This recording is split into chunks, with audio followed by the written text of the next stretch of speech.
Welcome to Too Many Audibles, where we discuss and debate the hottest topics around the sports world. What a pass!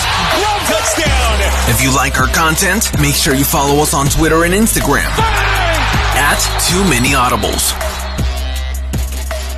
All right, everybody, welcome back to another episode of Too Many Audibles. All the boys back in the studio, ready to talk about another week of college football. A lot of exciting things happened over the weekend. A lot of teams had a lot of things to be happy about. Bryce, don't know if I have to say the same to you. Sorry about it. Hey, we in the lab. We cooking up in the lab. Yeah, we out here. Hold up, did you just hold up a picture of Jameis Winston? Hey man, Yes, sir. 2013 was a long time ago, dude. Week 3 L gang pulling up in full effect this week. Yeah. I That's a know, Florida I State man know. showing off a losing quarterback this week. Yeah, I know. What's crazy is the frame probably worth more than the picture. I mean, that's pretty spot on. Well, boys, we're back on the podcast. We got another kind of recap, little wind up for you for college football week 2 or week 3 rather. It's going by so fast, man. I can't believe it's already been 3 weeks. A lot of good games this past week, man. A lot of things to look forward to. Bryce, I think we should kick it off with you tonight, man. That was a great game against Wake Forest, man. Y'all really played hard for 60 minutes. You gave your all. Y'all came out just fighting, man. Y'all were not going down without a fight. Wait, Florida State played Saturday? Yeah. It didn't look like it, but yeah. I watched the Penn State Auburn game. I didn't know Florida State played. No, in all seriousness, same story, different week. Florida State trash. We're the laughing stock. Put us against UConn. It'll be quite a fight. That's where we're at right now. Mackenzie Milton fighting for his life back there. That vibranium leg's not holding up very nice. Norvell, he looks lost in traffic, man. He's kind of spinning. I hope he figures things out, man. It's just like, why can't we be one of those teams where we get a coach that comes in and we turn things around? Like you see with Luke Fickell, Matt Rule did it at Baylor and Temple. Even Sam Pittman, man, he's got Arkansas looking nice. That's what I'm saying. It's like, why can't we have nice things? That's just like, come on, man. We sold our soul for the 2013 Natty, and it's showing, man. We should never have let Jimbo leave Tally, and hey, at least I'm living vicariously through the Vols got to win. The dogs are looking really good. So like my happiness is coming from y'all's happiness. So at least that's going. It kind of reminds me of an old saying. And it says you can't teach an old dog new tricks, but you also can't teach a new Seminole how to win games. So y'all kind of right there. It was a little false hope. A little different narrative week 1. I mean, we even all said it, like if Florida State plays at the level that they played against Notre Dame at for the remainder of the season, they have the opportunity to upset some of those teams, to upset a Clemson, to upset a North Carolina, something like that. But the way it's looked, man, I didn't think it could get any worse after losing to Jacksonville State University. I fully expected Florida State to come out against Wake Forest and at least make it a close game. It's night and day from the week 1 Florida State we all saw to even the week 2 and week 3. And they always say the biggest adjustments and the time frame where you tell the most of what your team is from week 1 to week 2. And unfortunately for Florida State, that wasn't the case for even week 3. It's going to be a fight to get to 5 or 6 wins this year for y'all. I'm afraid. Yeah, the whole state of Florida is down bad right now. Florida is 2-4 in their last 6 games. Miami's 1-5 in their last 6 games, and Florida State's 1-5 in their last 6 games. So Florida is in shambles right now, as Cameron would say, shambles. So better days ahead, maybe, but not anytime soon. Hey, Travis Hunter's on flip watch too, so it gets even better. No, he's not. No. Hey, the great thing about it is though, if y'all go 0-12, probably will decommit. Well, I think personally, the second he steps on campus, he's gonna be getting snaps at QB. He's gonna be getting snaps at receiver, corner. He might even get a crack at head coaching. Who knows? Travis Hunter, please, bro, please just stick with us. If he decommits, y'all may never hear from me again. It's not the most unlikely thing either. I mean, we see it all the time. You know, you get a guy that is hardcore and he's on board. And unfortunately, you know, you see the team that you're about to go spend, you know, at least 2 years of your time at. And you're talking about a team that maybe wins 3 games this season at the route they're going. And as a big time recruit, I don't think anybody wants a part of that, especially when you can go and when you're that high of a caliber player. You could go to an Alabama and start. You can go to a Georgia and start, Ohio State, Oklahoma. You know, so in my opinion, he would essentially be wasting his time, and that's just the way I look at it. Well, he did say even if we go 0-10, he'll still come to Florida State. But I was like, man, there's 12 games in the season. What do you mean by that? he was crossing his fingers when he said that. Ain't nobody in their right mind gonna you know stay on board when you don't win a game. Right. I can't wait till next year we're hearing, oh, Travis Hunter with the interception, with the big-time pick in the back of the end zone. He's bringing it out, taking it all the way to the 20, 30, 40, tackled at the 50. FSU down 42-0. Or you could hear what an answer to start the second half by the Seminoles. Or you could hear maybe in the future Arch Manning to Travis Hunter. Ain't gonna happen, my guy. Hey, the student section was showing out. Did you see the student section at the UGA game? Hey, he's a lock Bryce, for. Let me tell you something right now. Archie Manning throwing TDs to Travis Hunter in Florida State. No. Listen, that I was talking Arch Manning to Georgia. Throwing to Travis Hunter. Arch Manning to Georgia ain't happening. If y'all, okay, I'm all these other schools. I know this is sidetrack talking about Archie Manning. Archie Manning to Alabama. Are you kidding me? He's a lock for Tennessee or Ole Miss. You best believe that. No, well, first of all, Peyton's the only tight Ole Miss. He's not. Same thing with Travis Hunter. He's not wasting years at Tennessee either. So go ahead. I'm not saying Travis Hunter's coming to Tennessee. I'm saying Arch Manning. No, I know. I'm saying same thing with Travis Hunter and FSU. Archie Manning's not touching foot in Tennessee. He'll take an official visit for sure, but he ain't going there either, buddy. Peyton's the only one with ties to Tennessee. The rest of the Mannings are in Ole Miss. It'll be Ole Miss for anything. But that's what I said. It's either one of those two. I mean, when you come from a family that has so much legacy at those two schools, I mean, you'd be crazy not to. He will be coached by Nick Saban. He will be coached by Nick Saban. I'm sorry, but that's in a prearranged marriage already written in stone. That Manning kid will be coached by Saban. I don't know about it. Taylor, what do you think? I'm going to be honest with you. It was really hot in Texas there for a second. His name popping up in Texas and taking pictures with all the students there and everything. I really have it down to Ole Miss or Alabama, like Cameron was saying. Like, I mean, I hope he goes to Ole Miss, man. You put him in a Lane Kiffin offense, and kid's going to shine. If he wants to put up touchdowns and throw up passing yards, Lane Kiffin's offense or Nick Saban's offense, those are the two things to go to. But it's much deeper, in my opinion, than just do you want to put up numbers in an offense because Archie Manning's got the talent. It's like LeBron sending his son, he's getting coached by LeBron every day. He can go play anywhere he wants to, at any school. Ohio State, just like he's growing up an Ohio State fan. But he's going to Duke. Why? Because he's going to be coached by Chris. Well, actually, he won't be coached by Krasinski since he's retired. But he said he would send his son to Duke. So I don't know if that'll change LeBron's mind now that Krasinski's leaving. But beside the point, I just can't help but believe it'll be the same thing with the Mannings. They're going to want their son coached by the best. I don't know, man. We'll see. We're a little off topipic. Speaking of the Mannings, we did get great opportunity to segue into Tennessee's game this past weekend. I said last week that was a much needed blowout win for Tennessee, especially going on the road this upcoming Saturday to the Swamp, taking on Florida. That was a huge win, not only for reps, but for confidence to kind of figure out some of those miscues that they've had. And the first, you good, my guy? In the first couple of weeks, so that was a huge game for them. I mean, it did what I expected them to. Maybe not a shutout, 56-0, but scored 8 touchdowns. The offense was clicking. Hendon Hooker looked good, man. It really would not surprise me if he came out and started against Florida, if Joe Milton is healthy or kind of making his way back. It was just a good game for him. I get it, it's Tennessee Tech.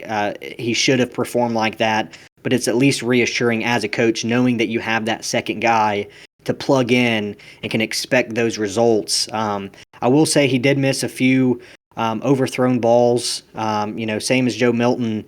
And Taylor, I think you mentioned this last week or maybe the week before. If Tennessee's quarterback, regardless of who they have starting, if Tennessee's quarterback can hit those deep balls on the money, they're averaging at least 10 more points per game. Your games look completely different. Yeah, and I think you made the case in the Pitt game. If we would have just connected on 2 of those deep throws, that could have been a completely different game, and the Vols could very well be 3-0 right now going into Florida. Really, that Pitt game should have been 24-0. Really. Yeah, so just they got to figure it out, man. They got to get it together. Defense played well. Like I said, I was impressed with Hendon Hooker. Kind of showed a little glimpse of everything that he can offer. He was I think he only missed like 7 or 8 passes the entire game. He had a great stat line, connected with so many different receivers. It's just a great game to kind of build off of going on a huge road game against one of your biggest rivals, not only in the East, but just, historically. Tennessee hasn't won in the Swamp since, I don't know, man, 2006, 2007 maybe. So it's been a while, and I'm hoping that Florida's a little kind of shaken up from that close game against Alabama, man. I wasn't expecting that. So I'm hoping that plays a factor. We all know how it affects players after playing a super tight game and a competitive and a physical game against a top program like that. So, if Tennessee figures it out, man, don't be surprised if it's a shootout. That's what I was going to say. That's what I was going to say. Like, games like this are for figuring things out. Like we talked about last week, Tennessee Tech, Florida State needs to take notes. When you play guys like Tennessee Tech and JSU, you should win and win big. And that's exactly what Tennessee did. Like you said, Hendon Hooker, he had a lot of time to really just get ready. Like this game, I don't even think they game planned for this game. I think they were game planning for Florida, and they just rolled with it. They said, Hendon Hooker, you just got to do better than Milton. And he did. He did. He looked great. And his running was on display too. He picked up a lot of rushing yards in that game. And so that's what you're going to need moving forward. And, I mean, we were all kind of talking up Milton big about running the ball. And, we obviously all saw his overthrows, but his running was kind of lacking too. He wasn't really using that big frame to his advantage. Hendon Hooker, as he showed us last week, he was more apt to kind of lower his shoulder and get the first down. And that's what you're going to need from your quarterback in that type of offense. Heupel's offenses, obviously passing and drawing up plays like that are the biggest things, but you got to be able to run too. When the play breaks down, you got to just take off the field. And so, I mean, they're going to need some love from Jesus himself to win this Florida game. But, I think they'll at least look competent. They'll look competent. Hendon Hooker has showed us that, he's not worse than Milton. That's all you really need. That's facts. Yeah, I'm going right there with him. I didn't really get to sit down and watch this game, considering it was on SEC Plus, and I was at work, and so they weren't able to get the game on the TV. But I went back and kind of watched the highlights, and it pretty much seemed, offensively about the same. Milton making overthrows, and I just don't know if he needs to rein it in or how he's always overthrowing. Like, they're always overthrown. They're never just inaccurate, like, throwing out of bounds, underthrowing and throwing picks. They're always overthrows. But in the same way, like that's easier to fix than an accuracy problem and an underthrow problem and a not making the right read problem. I would rather them figure out how to tone it back a bit versus not putting enough on it, putting in a double coverage and forcing the ball. So no, absolutely. I'd rather especially since Tennessee's receivers, they keep having 2 to 3 yards of separation on their defenders. I mean, it's like they're burning their defenders. So. Same thing, but I thought Hendon Hooker, I did kind of see the highlights when he came in. The offense does seem to kind of move more smoothly in spurts under him. So I think it would be interesting to see where it goes. But I think the shutout was nice, though. Tennessee's defense, I think that was a good step in the right direction. Even Tennessee Tech still. A shutout to shutout, and it's not easy to get in college football.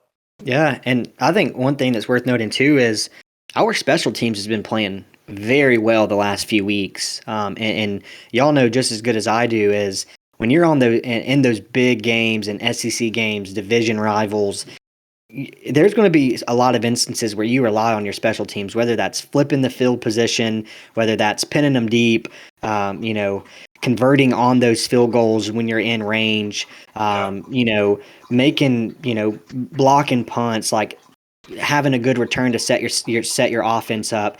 The special teams has looked really good. But before we move on, I do want to note, and we've talked about him a few times on the podcast, Theo Jackson. He's been balling. I saw this earlier on the Vol Football Instagram. As of right now, he leads the SEC in tackles for loss with 6. He leads all FBS defensive backs in tackles for loss and is 4th overall in the nation. He's tied for 1st in the SEC with pass breakups, and he ranks 6th in the SEC in total tackles. You're talking about all that from a cornerback. Pretty impressive. He needs to keep it up, and if that's the case, and he plays like that, he's going to be making some big time plays in games where it really matters. It's good to see. I mean, with J.J. Peterson leaving, Crouch leaving, Toa leaving, they were really void of a kind of standout playmaker. So, that's refreshing to see. And I also saw that Aubrey Solomon had a pretty good game against Tech. So, they're starting to get some identity to this defense, which, we all talk about the offense, Heupel's offense, but, the defense needs to be good too if you're going to win. And they're starting to finally kind of, get some footing under them. Yeah, Tim Banks, the defensive coordinator, he came from Penn State. He was with them for a few years, and over those few years, Penn State had some stout defenses. They were ranked inside the top 10 in the country and several different defensive categories. So I think, obviously the level of competition that we've faced the first 3 weeks isn't anything like it's going to be when we go to Florida, when we play Georgia, when we play Alabama. Completely night and day. But it's at least a good thing to kind of, you're getting off on the right foot, and that's the only way that you can, kind of get better. And the better teams you play, the more opportunities it gives you and your defense to get better and to learn from those mistakes. Because a lot of them are young. There's several transfers. They're going to make mistakes, but it's at least reassuring to see that they're kind of, taking those steps and gradually increasing and getting better each week. Absolutely. I didn't think Tennessee would personally start 2-1, so I'm happy for them. I figured they'd lose 2 of the first 3. But hey, we're right here, man. You keep doubting us. Absolutely. Well, before we talk about the biggest game of the week, and probably 2 teams that Georgia has coming down the line later, I would like to talk about Georgia this week, upset or not upsetting, dismantling South Carolina. Hit a lick on them boys, huh? We did. It's kind of the way I describe this. It just seemed like business as usual. It wasn't the prettiest game. JT threw a turnover. Stetson came in, threw an interception on his only play, which I don't understand that transition considering JT was 8 for 9 at that point. But so those 2 turnovers, and then there was a fumble that really shouldn't have been a fumble based on review, but they still gave him the fumble, which led to Georgia's only touchdown given up on the season, unfortunately. So all in all, three turnovers on stat sheet, 13 points given up. One of those games, would have loved to have a shutout. But all in all, business as usual. JT, over 300 yards again, 3 touchdowns, still undefeated as the Georgia Bulldog. Defense looks stout. One of those games. I really like, too, how they're spreading their backs around. It's just the story is like with any team, you want to get as many, the guys who stand out, you want to give them the ball. Well, for Georgia's case, they got 5-star in that backfield. Cook, Zamir White, Milton, they're giving all those guys opportunities to run the ball, and they're all looking good at doing it. So, really what I gathered from this game was that, they're set up, they're 4 deep when one guy gets tired, you throw in another 5-star, and he'll get his. He'll do what he needs to do. And Georgia's just proven that, they're not going to wear out when it comes to running back talent. The quarterback situation is looking nice, but like I was honing in on the running backs this game, and every guy got a good piece of action in that game, and it looks just refreshing to see even Baby Cook getting the love that he. It's funny too, Bryce, that you say 5-star after 5-star after 5-star, because that's exactly what Shane Beamer said. Did y'all see his post game? I mean, yeah, I mean, like he's pretty much like, what do you expect us to do? You know what I'm saying? Like he took it in the mindset of, I mean, they clearly out talent us. He said it's not an issue of effort or playing hard. He said it's tough to compete in games when you're, I mean, physically, IQ of the game, and just you're just outnumbered in so many different aspects. There's not a whole lot you can do except hope that they beat themselves. You know what I'm saying? So, and add on to the fact that, I mean, Dan Lanning's going to get a head coaching job as a D coordinator. We know Kirby's, I mean, what he brings on defense. And then they added Will Muschamp to add to that defensive. So it's like, and all those athletes, yeah. Shane Beamer, unfortunately, I think last night was the first night he might have reconsidered taking that South Carolina job, thinking, I got to deal with this every year. So, but it was one of those games, business as usual. I thought we were spreading the ball out. We were hitting the deep ball. JT hit Burton on about a 50-yard touchdown. Donnie Mitchell hit him on a 38-yard strike. We got Brock Bowers involved again in the passing game, which Brock Bowers, can't praise him enough. He's looking like a star in the making. He's been the standout of the last 3 weeks so far. Yeah. I mean, North Murray boy got a pass. Yeah, Ladd. Yeah. Ladd McConkey, he did. He made a play last week against UAB, had a couple catches, maybe 3 catches against South Carolina. Yeah, he's getting a little bit involved. I am liking that. I am liking what I'm seeing on that note. That's really one of the positives that I can take on that is for sure. Is JT is building as our receiving core is slowly getting more healthy with Theo Jackson and Dominic Blaylock working back into the fold. It is nice that JT's kind of at least building rapport with these younger guys that really would not have gotten these reps and these opportunities. So if something does happen, it's just kind of a more well-rounded wheelhouse. Yeah, And I did see that George Pickens is slowly starting to return back to practice. He did have like a knee brace on, kind of a no-contact jersey, but I mean that's at least a step in the right direction. And like we've kind of said, just almost every week, since the season started. No one has to worry about Georgia's defense. You know what you're going to get from them each week. It's really a matter of, can the offense step up, especially in those big games.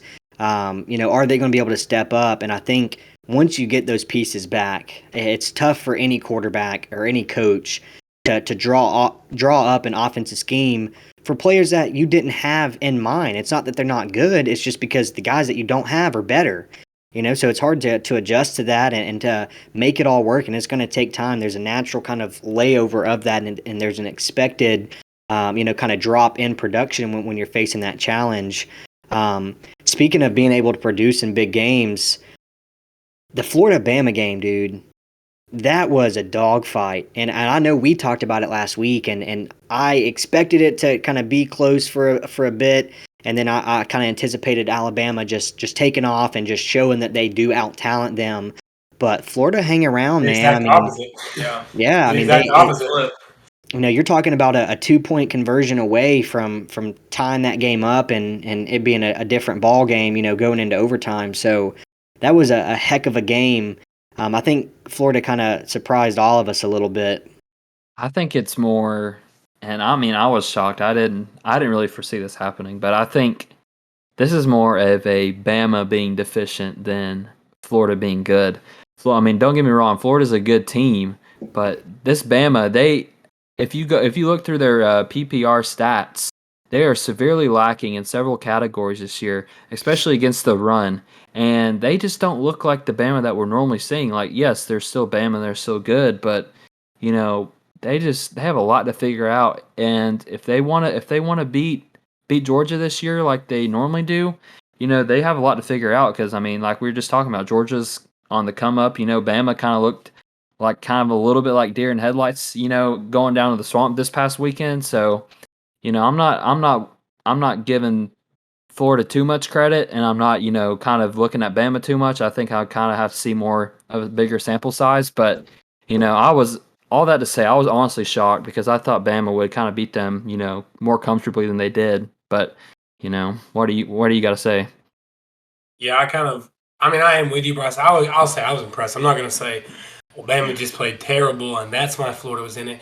But I do think it was more about what Bama didn't do more than what Florida did. I'm with you on that. On the PPR on the stats, Bama's run defense is not what it has been.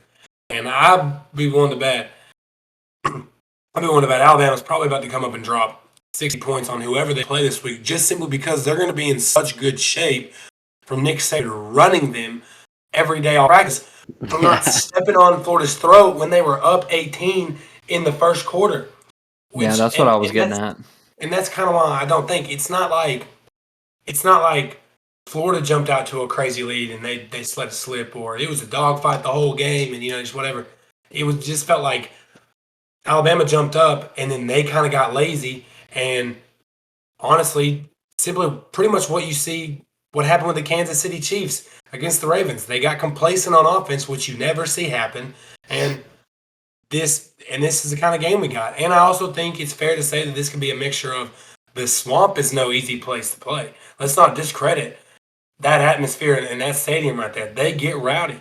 And for a lot of these players, that's the first real hostile environment night game that a lot of these players on Alabama and Florida have played since they had no fans. And the Chick-fil-A stadium against Miami was a much more of a home game for Alabama than Miami, considering Alabama plays there every year.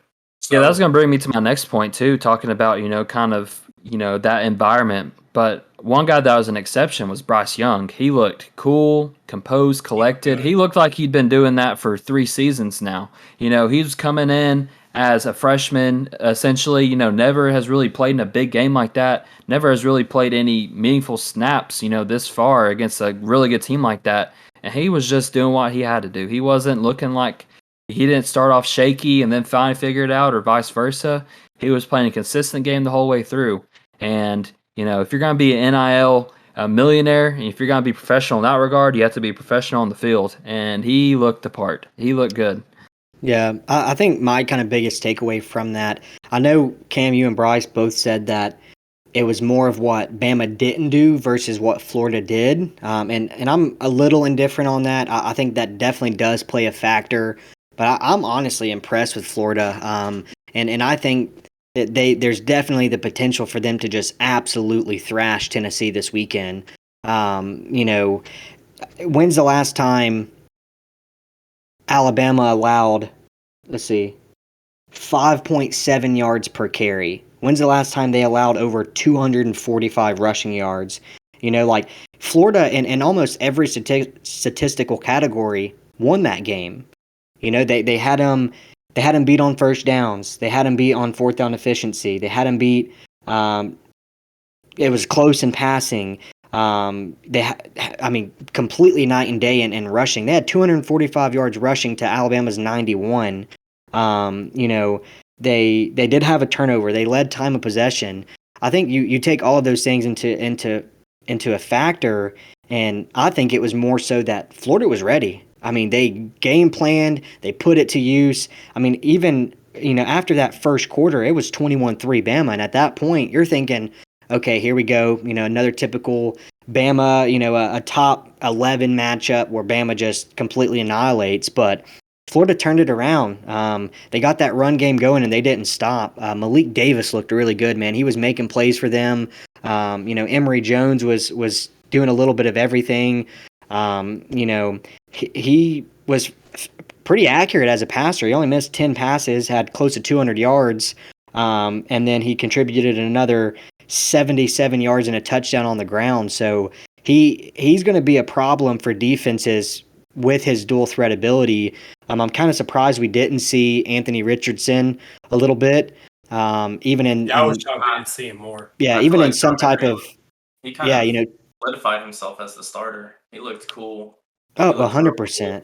And we saw with Kyle Trask and Emory Jones last year, they played a lot of 2 QB sets where Emory Jones, lined up outside or even put in the Wildcat, so I kind of expected them to do a little bit of that with Anthony Richardson, but we didn't see him, so I think Florida played well. I think they had a game plan. They executed it. Obviously, they came up short, but I think they have a lot of great takeaways from that game.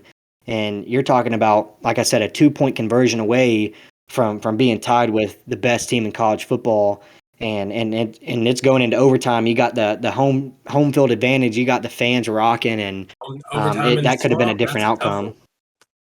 Overtime in the swamp, you never know how that was going to turn out. That's what I'm saying. Yeah, Florida definitely didn't. I mean, I thought Florida would actually lose by double digits, so I can't say that they played bad and they didn't look good at all. I am kind of glad it went like this though, because that means Kirby can absolutely go in there.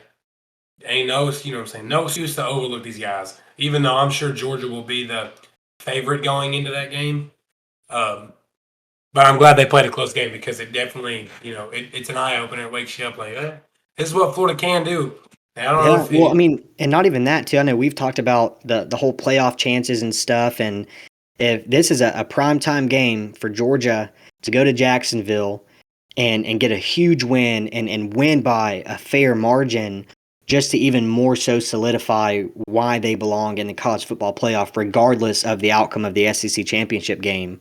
And the win in Jacksonville, it's hard to see. It's hard to see a scenario where Georgia doesn't go into Atlanta 12-0. That's what I'm saying. I mean, Auburn. You obviously can't overlook them, but I mean the where it stands right now. Florida, we're looking at Tennessee, Charleston Southern, Georgia Tech, like teams like that. So yeah, that's what I'm saying. I mean, this is especially the fact that Florida played Bama so close. If Kirby goes in there and they win by 10 plus, that's kind of that another signature win, big time win on his resume.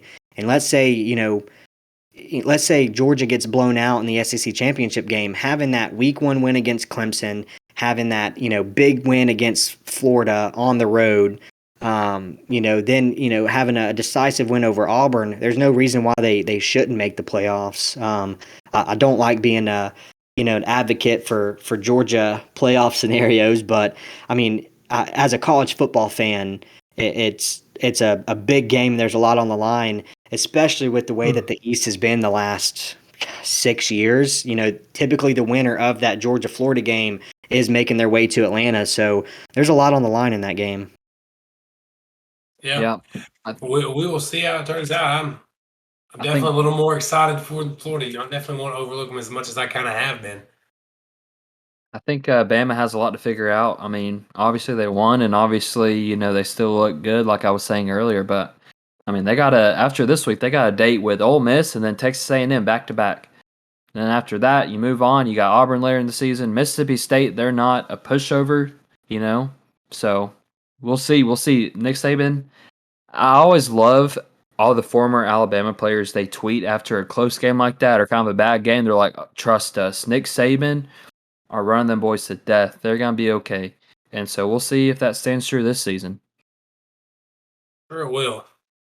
I'm sure Yeah, I will say probably one of the games that I'm looking forward to the most this season is Lane Kiffin versus Nick Saban. I am too. That Ole Miss offense is the real deal, man. Matt Corral is a dog.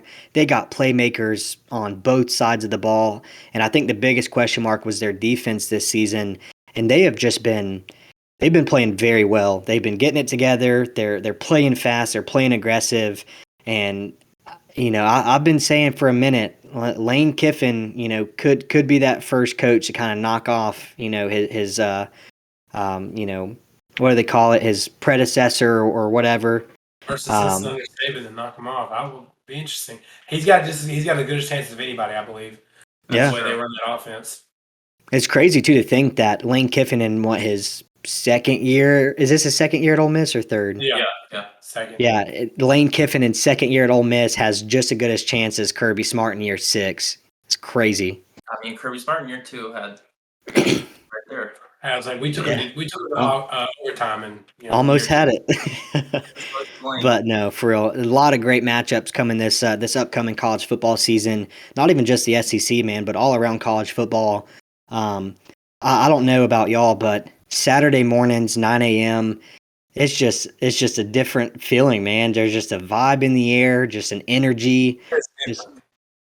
I know Tennessee hasn't been on game day in a long time, but there's still just a different energy, man. Saquon came into Happy Valley last week against Auburn, did his guest selection or his celebrity selections, and that's just a cool atmosphere, man. A lot of great football games left to be played, and a lot of big games on the line. I'm looking forward to covering it with you fellas week to week, man. We're not going to let anything go missed, and we're definitely be checking back in next week when Florida State's 0-4. Yep, that is for sure. Can't wait. I can't wait. I won't be watching. My Saturdays are free now for other football. Hey, Georgia fan yet? Hey, we're gonna be playing at 9:30 a.m. on Comedy Central, on a shown in the Ringgold Chevron. Yeah. They go put Florida State on the PBS channel. Hey, Yeah. Cartoon Network, Yeah, I mean, at this point, why not? Nickelodeon. Every time we get scored on, we get slimed. Yeah. That's Oh, tough. man. All right, boys. It was a pleasure.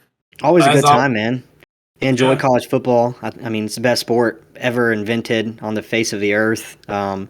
Just so much goes into it, man. But as always, we appreciate the viewers and listeners. We thank y'all for the support. We say every week, man, y'all stay rocking with us. We're gonna keep putting out content. Be sure to join the Discord. We talk just about every Saturday with all the members in the Discord about the big games going on and kind of live reactions, if you will. So y'all join the Discord, man. We stay popping off on Saturdays, and we like to have some good conversations. So y'all click that link in the bio, check us out, man, and we'll keep producing for you for sure. Absolutely. Sir. And as always, go Dogs. Touchdown! If you like our content, make sure you follow us on Twitter and Instagram at Too Many Audibles.